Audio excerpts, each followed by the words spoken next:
You know, in a world that can feel pretty chaotic, pretty meaningless at times, where do we even begin to look for purpose? Well, today we're going to explore two really powerful and actually surprisingly similar answers to that question, and they come from two very different minds: a mystic, Hermann Hesse, and a rebel, Friedrich Nietzsche.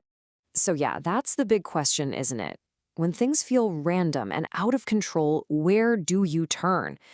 We're going to look at two very different roadmaps that both promise a way to find that meaning. All right, so on one side, we've got Hermann Hesse.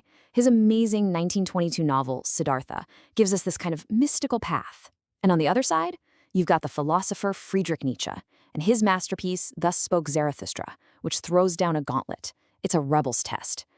Now, they come from totally different worlds, but believe it or not, they're both tackling that modern search for meaning head-on. Okay, let's start with Hesse's path. This one is all about intuition, about seeing the whole picture. It's a vision of time that isn't just a straight line from A to B. Oh no, it's something way, way more profound. For the character Siddhartha, the river isn't just, a river. It's a symbol for reality itself. It's this place where all those neat little boxes we create, past, present, future, they just completely dissolve. They all merge into one single flowing moment. And this quote just, wow, it nails it. At the river, Siddhartha isn't just remembering the past or guessing the future. He's experiencing it all, right now, all at once. The sound of his own childhood laughter, the silence of his own death, it's the whole symphony of life playing out in one instant. It completely shatters our normal idea of time. So here's the big takeaway. Hesse's vision is a major challenge to that typical Western idea of progress. The idea that we're always in a rush, always trying to get to some finish line. For Siddhartha, wisdom isn't at the end of the journey. It's found by just listening to the entire river, right here, right now. Okay, so take a deep breath because we're about to pivot hard. We're leaving Hesse's quiet, mystical river and diving into Nietzsche's much more confrontational philosophy. If Siddhartha's path is about listening, Nietzsche's is about making a powerful, active choice. Now, Nietzsche's idea of the eternal return, it's not some cosmic theory about how the universe works. It's a thought experiment. It's a gut check. Imagine, just for a second, that every single moment of your life, every triumph, every heartbreak, every boring Tuesday afternoon will be repeated, exactly as it happened, forever. And this is the question Nietzsche throws right at us. And it's not a gentle little question, it's a challenge. Could you look at the whole messy, beautiful, terrible package of your life and not just put up with it, but scream yes to it, returning for all eternity? Nietzsche wasn't kidding when he called this the heaviest burden. Think about it. To embrace this, you have to unconditionally accept everything. You can't just pick the good parts. You have to want the suffering just as much as the joy. For him, being able to do that, to pass that test, is the ultimate win against nihilism, that feeling that life is meaningless. So we have this serene river on one side and this brutal test on the other. They seem like they're from different planets, right? Well, this is where things get really fascinating. If you look a little closer, you start to see this incredible common ground between the mystic and the rebel. When you really dig in, they share some huge ideas. First, both of them totally reject that straight-line idea of time.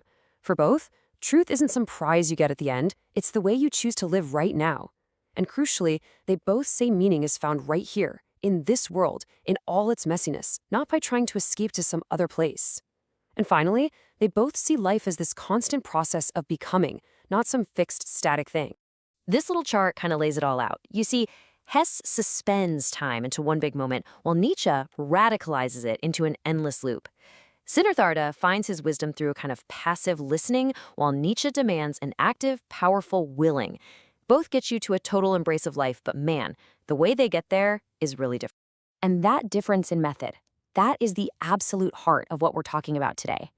It really boils down to one critical question. Is the goal a quiet acceptance, or is it a powerful affirmation? Siddhartha's path, path one, leads to this state of just serene, silent acceptance. His wisdom is a kind of peaceful truth with the world. In the flow of the river, suffering doesn't just vanish.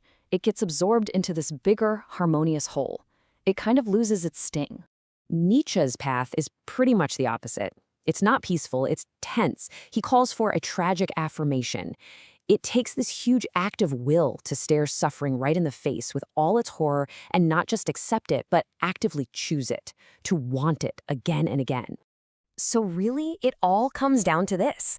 Siddhartha finds his peace by listening to the world. Nietzsche's Zarathustra finds his strength by challenging it and challenging himself. One is about mystically merging with everything, and the other is about taking a defiant, powerful stand. But let's not lose sight of what's so incredible here. Even with these completely different approaches, both Hesse and Nietzsche land on the exact same cure for nihilism. The way to beat meaninglessness isn't to run away from the world, it's to embrace it more deeply and more radically than you ever thought possible.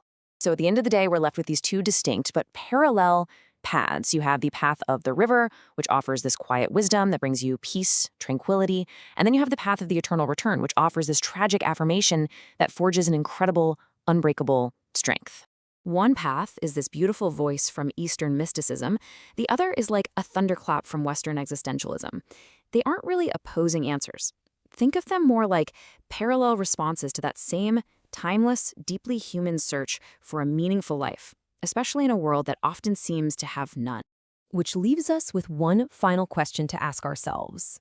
When you look at your own life, with all of its good and its bad, do you see it as a single, harmonious echo that you can peacefully accept? Or do you see it as a powerful, sometimes tragic symphony that you must affirm with every ounce of your strength again and again and again?